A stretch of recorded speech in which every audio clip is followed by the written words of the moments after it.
নমস্কার দর্শক বন্ধু, আমি শ্রীপ্রতীক। আজকে মূলত আমরা যেটা নিয়ে আলোচনা করব সেটা হচ্ছে 2026 তুলা রাশির আলটিমেটলি তার জীবনযাত্রা কি হওয়া উচিত, কি করলে 2026-এ তুলা রাশির জাতক বা জাতিকারা ভালো থাকবে। তো দর্শক বন্ধু, অনুষ্ঠান শুরুর আগেই আমি একটি কথা বলি।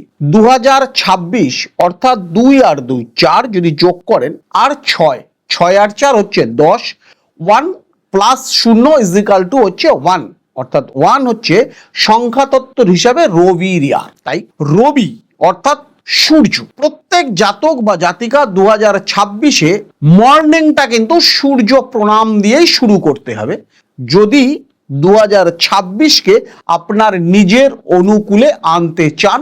2026-এ যদি আপনি আপনার মনস্কামনা পূরণ করতে চান, একটা কাজ আপনাকে সব সময় করতে হবে।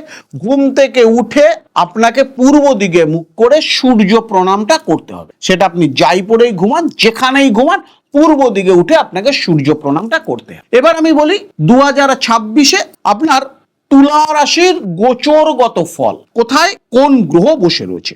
গোচরগত ফলে শনি মীন রাশিতে বসে রয়েছে, অর্থাৎ ষষ্ঠ স্থান, অর্থাৎ তুলা রাশির ষষ্ঠ স্থানে বসে রয়েছেন শনি, অর্থাৎ 6 নম্বর ঘরে। এই ঘর থেকে আমরা কি হবে, শত্রু জয় হবে, ঋণ মুক্তি হবে এবং প্রতিযোগিতামূলক পরীক্ষায় উত্তীর্ণ হবেন এবং মামলা মকদ্দমায় 2026-এ আপনার জয় হবে।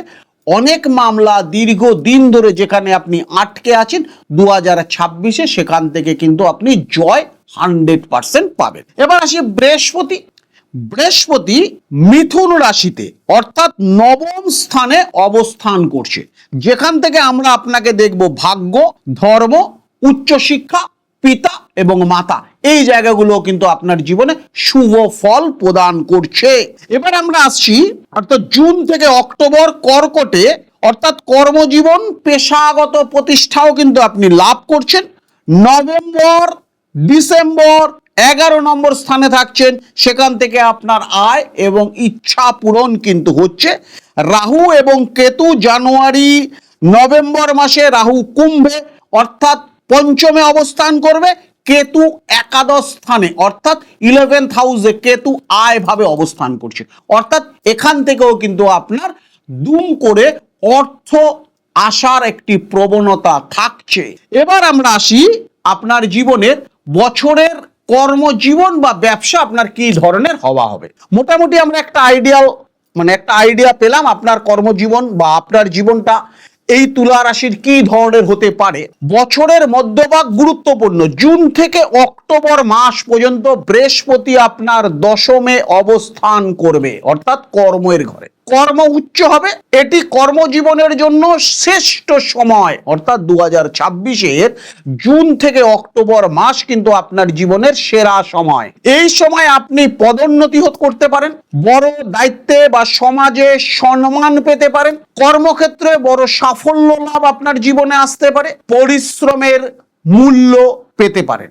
2, আগেই বলেছি শত্রুর জায়গাটা, শত্রু এবং প্রতিযোগিতামূলক পরীক্ষায় আপনি উত্তীর্ণ হবেন। শত্রু বা যে কোনো প্রতিদ্বন্দ্বীকে কিন্তু আপনি অনায়াসে হারিয়ে ফেলতে পারেন এবং সফলতা অর্জন করতে পারেন। আইনি সংক্রান্ত বিষয়, যে মামলা এতদিন ধরে ঝুলে রয়েছে সেই মামলায়ও কিন্তু আপনি উত্তীর্ণ হতে পারেন। বছরের শেষে পরিবর্তন, অর্থাৎ 25শে নভেম্বরের পর কেতু 10ম স্থানে গোচরে অবস্থান করায় কর্মজীবনে আপনার মনোযোগ বাড়বে এবং এই সময় কিন্তু কর্মক্ষেত্রে কিছু বড় পরিবর্তন আপনার জীবনে আসতে পারে এবং আকস্মিক নতুন চ্যালেঞ্জও আপনার জীবনে আসবে। আপনি সাফল্যের সাথে মোকাবিলাও করতে পারবেন। আর্থিক জীবন নিয়ে যদি করি, বছরের শুরুতেই আপনার ভাগ্য আপনার সহায় থাকছে। বছরের শুরুতেই অর্থাৎ জানুয়ারি মাস থেকে 1 তারিখ থেকেই কিন্তু আপনার ভাগ্য আপনার সঙ্গে থাকছে। 9ম স্থানে বৃহস্পতি, বছরের শেষ ভাগ অর্থাৎ নভেম্বর ডিসেম্বর বৃহস্পতি একাদশ স্থান অর্থাৎ আয় ভাবে আপনার গোচরে অবস্থান করায় আর্থিক লাভ, দ্রুত আয় বৃদ্ধি এবং আপনার দীর্ঘদিনের ইচ্ছা পূরণ কিন্তু 100% হবে। আয় সঞ্চয়, বছরের বেশিরভাগ সময় কেতু 11 নম্বর স্থান অর্থাৎ আয় ভাবে থাকায় আয়ের ক্ষেত্রে কিছু অপ্রত্যাশিত উৎস থেকে টাকা আসতে পারে, ধরুন শেয়ার, ফটকা, এসব জায়গা থেকে টাকা আসতে পারে।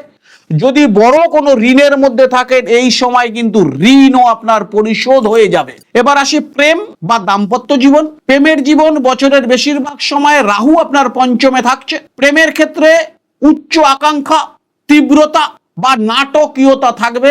সম্পর্কের ক্ষেত্রে স্বচ্ছতা বজায় রাখবেন। যাদের জন্য এই 4টি উত্তেজনা জিনিস হতে পারে সেই জায়গা থেকে একটুখানি সাবধানতা অবলম্বন করবেন। দাম্পত্য জীবনে সামগ্রিকভাবে দাম্পত্য জীবন কিন্তু আপনার খুব ভালো। একে অপরের হাত ধরে চলবেন এবং দুজন দুজনের মধ্যে বিশ্বাস অটুট রাখবেন। যে যাই বলুক দুজন দুজনের মধ্যে বিশ্বাস অটুট রাখবেন। বাইরের লোকের কথা একদম কানে নেবেন না। দুজন দুজনের সঙ্গে কিন্তু আলোচনা করে কাজ করবেন। আলটিমেটলি 2026 আপনার জন্য কিন্তু একটি শুভ বছর, এটি মাথায় রাখতে হবে। এই 2026 আপনাকে কি করতে হবে? যে কোনো ভালো একটি অ্যাস্ট্রোলজারের হাত আপনাকে ধরতে হবে। ধরে 2026-এর গোচরগত ফল যেটি আপনাকে 2026 সেই গ্রহ দিতে চলেছে, আপনার গ্রহগত মানে জন্মগত গ্রহ, তার জন্য যেন কোনো বাধা সৃষ্টি না করতে পারে কোনো একটি ভালো অ্যাস্ট্রোলজারকে দিয়ে তার বিচারটা করে নিতে হবে। দশা, অন্তর্দশা, প্রত্যন্তর দশার বিচারটা করতে হবে। নবাংশর বিচারটা করতে হবে। অবশ্যই 2026 আপনার অনুকূলে থাকবে। তাই দর্শক বন্ধু, যারা আমার এই অনুষ্ঠানটা দেখছেন আর সময় নষ্ট না করে, কারণ সময়ের থেকে বেশি দামি আর কিচ্ছু নেই। অবিলম্বে যে কোনো ভালো একটি অ্যাস্ট্রোলজারের হাত দেখান এবং 2026-কে আপনার অনুকূলে নিয়ে আসুন। সুস্থ থাকুন, ভালো থাকুন, নমস্কার।